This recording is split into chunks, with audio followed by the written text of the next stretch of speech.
आणि कालचा जो 20 तारखेचा विद्यार्थ्यांचं जे आंदोलन जंतर मंतरवर शासनाच्या संसदेवर लोकशाही पद्धतीने जे विद्यार्थी चालले होते त्या विद्यार्थ्यांना पण अमानुषपणे मारहाण झालेली आहे. अत्यंत हीन पद्धतीनं 14 13 वर्षाच्या 16 वर्षाच्या तरुण मुलींना या ठिकाणी त्यांच्यावर पण अक्षरशः त्यांच्या अंगावर चढून लाठीचार झालेला आहे. एवढा अमानुषपण आम्हाला या ठिकाणी सांगायचं की पोलीस तर करू शकत नाही, परंतु दिल्ली पोलिसनं हे जे आंदोलन चिरविलंय त्याच्यामध्ये आमचं म्हणणं आहे की आता संबंध देशामध्ये निषेध आहे आणि आता हे देशभर आंदोलन सुरू झालेलं आहे, जगभर आंदोलन सुरू झालेलं आहे. ज्या देशामध्ये भाजपचं सरकार आल्यापासून या देशाचं पद्धतशीरपणे वाटोळं करण्याचं षडयंत्र भाजपच्या सरकारनं सुरू केलं मित्रांनो. परंतु आता एवढा हाहाकार झालेला आहे, एवढा अति झालेला आहे की आता या ठिकाणचा माणूस जगणं मुश्किल झालं. या ठिकाणच्या असणाऱ्या प्रत्येक क्षेत्रातल्या माणसाला श्वास घेणं मुश्किल झालेलं आहे. हे सरकार आहे का काय? त्यामुळं मित्रांनो माजलगावमध्ये आज हे जे आंदोलन लोकशाही मार्गाने सर्व पक्षीय आणि विद्यार्थ्यांच्या वतीनं झालं, अत्यंत लोकशाही पद्धतीने झालंय. परंतु आम्हाला सरकारला सांगायचंय की आता ही सुरुवात झालेली आहे. उद्या आदरणीय प्रकाश आंबेडकर साहेबांनी महाराष्ट्र बंदची हाक दिलेली आहे. उद्या महाराष्ट्र बंद ताकदीनं होणारच आहे. उद्या महाराष्ट्र बंद झाल्यानंतर हे आंदोलन थांबणार नाही. हे आंदोलन जोपर्यंत मोदी सरकार या देशातून जाणार नाही, जोपर्यंत मोदी सरकार या देशातला बरखास्त होणार नाही, जोपर्यंत मोदी या देशातला राजीनामा देणार नाही, तोपर्यंत हे आंदोलन आमचं चालू राहणार आहे. मित्रांनो, हे आंदोलन काही एका पक्षाचं नाही, हे सर्व पक्षीय आंदोलन आहे, सर्व जाती धर्माचं आंदोलन आहे, हे सर्व क्षेत्रातल्या माणसाचं आंदोलन आहे. त्यामुळं हे आंदोलन आता ही दुसरी क्रांती सुरू झाली आहे. या देशामध्ये इंग्रज हटले, मोठी क्रांती झाली. आता या काळ्या इंग्रजांना हटवण्यासाठी या देशामधल्या आता सगळ्या तरुणांनी, सगळ्या देशप्रेमी लोकांनी एकत्र येऊन मोठं व्यापक आंदोलन या देशामध्ये उभं करण्याची गरज आहे. तसेच या सोबत आपल्या सोबत आहेत युवा नेते सचिन उजगरे.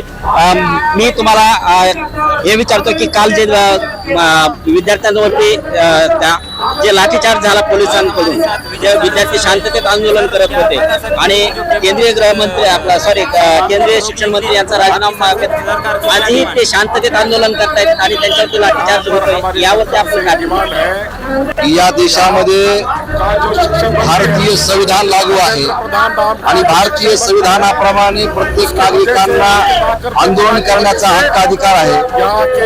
आपण बघितलं की या विद्यार्थ्यांच्या ज्या काही नीट परीक्षा होत्या त्या नीट परीक्षेमध्ये साधारणतः 21 लाख विद्यार्थ्यांचं नुकसान झालेलं आहे आणि त्या विद्यार्थ्यांच्या नुकसानीसाठी काही कार्यकर्ते, सोनम वांगचुक नावाचे कार्यकर्ते उपोषणाला बसले.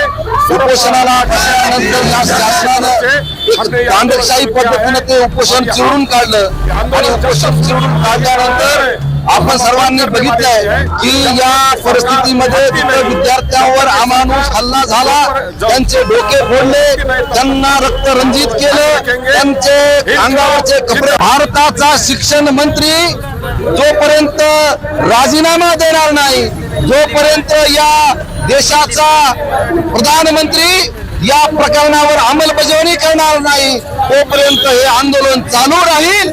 आणि येणाऱ्या काळामध्ये हे आंदोलन फक्त विद्यार्थ्यापुरतच राहणार नाही, तर इथल्या शेतकऱ्यांसाठीचं आंदोलन आहे, विद्यार्थ्यांचं आंदोलन आहे, इथल्या प्रत्येक नागरिकांचं आंदोलन आहे. या आंदोलनामध्ये आपण सर्वांनी सहभाग घेऊन या देशातल्या सरकारला सांगितलं पाहिजे की आम्ही भारतीय संविधानाचे पाईक आहोत आणि संविधानाने दिलेले हक्क अधिकार आम्हाला जर तुम्ही देत नसताल तर येणाऱ्या काळामध्ये हे आंदोलन अशाच प्रकारे तीव्र राहील.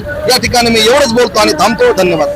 खरोखरच एकीकडे पाहायला गेलं तर आज पूर्ण भारत देश हा एकत्र आलेला आहे आणि तरुण विद्यार्थी आणि एकत्र आल्यामुळे केंद्रीय शिक्षण मंत्री धर्मेंद्र प्रधान आहेत यांचा राजीनामा मागतायत. हे खरोखरच हा राजीनामा देतील का हे पाहणं तितकंच गरजेचं आहे आणि त्यांच्यावर जो काही झालेला कालचा लाठीचार्ज आहे याची ही निष्पन्न निष्पक्ष पातळीवरती चौकशी होईल का याकडे आता सर्वसामान्य व्यक्तींचं आणि विद्यार्थ्यांचं लक्ष लागून राहिलेलं आहे. तसेच या ठिकाणी जे की अख्ख्या देशामध्ये दिल्लीच्या जंतर मंतरवरून जय भीमचा नारा हा प्रत्येक राज्याच्या खेड्यापाड्यापर्यंत पोहोचले